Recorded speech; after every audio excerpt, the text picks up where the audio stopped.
that it's planted now, so the soil depth, so when you dig the hole, use that measurement. Take it out of this box? Yeah, just Okay. pull, you can massage the sides of it. Invigorate the roots. Yeah.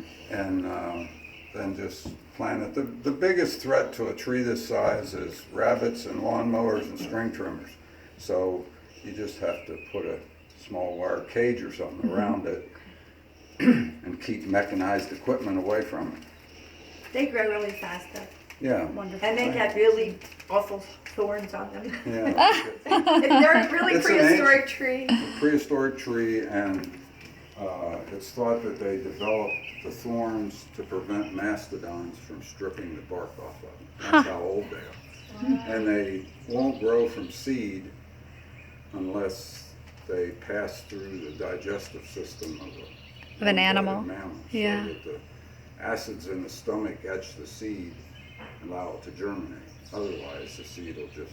So how are you germinating them? I was just thinking that. We'll take it. So he eats the seeds. hydrochloric acid or 190 degree water. Well, you used a stone tumbler. Yeah. You tried lots of different things. You can A etch gem. it with a gem Gem. stone tumbler to etch the seed enough to get it to absorb moisture, or by putting it at 190 degree water, that works too. So- I'm sorry. What time of the year do you go and gather the seeds? Well, it's a long story. Yeah. There used to be an historic tree nursery in Florida that grew trees that were associated with any historic place or person, so Monticello and Mount Vernon and all those places. And it was run by one guy.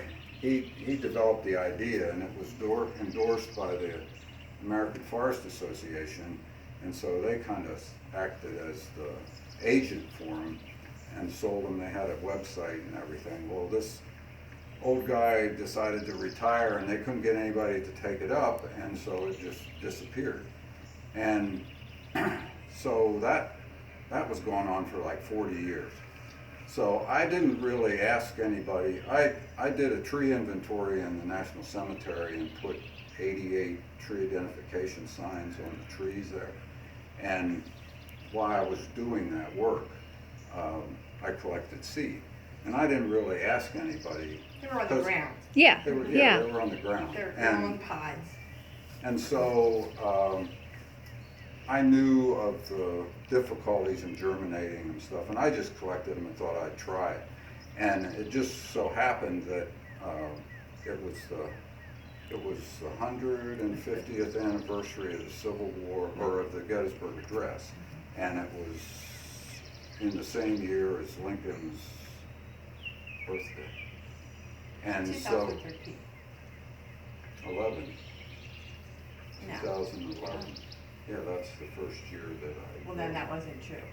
Okay, never mind. We Anyway, had them since then.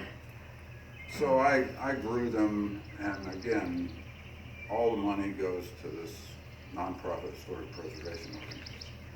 So I got local press coverage of it, which was wonderful, and I ended up selling, well, I made about $13,500. Wow. Put a new heating system in the headquarters of this place. This is a historic building. Wow.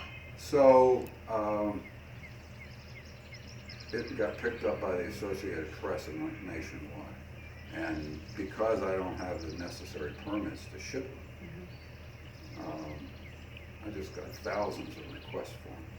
And people came from Nebraska and Maine and Florida and all over the place and bought them. And they're in all kinds of neat places, churchyards, libraries, schools. People send all these pictures Springfield, of... Ohio, Lincoln's home, Oh, wow. Well, ours will be on our We're base. putting one on our base. Yeah. Illinois. Illinois. Oh, yeah. Yeah, I'm sorry. We'll be planting one on the base. Okay. In Youngstown, Ohio. So. Definitely. So I have your information. We'll get that back to you.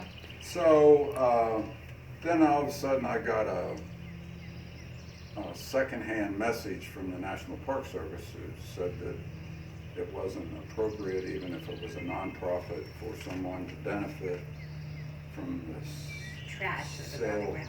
sale of these seeds and stuff.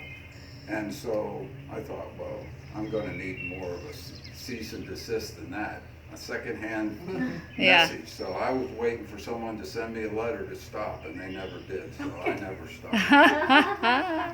How far from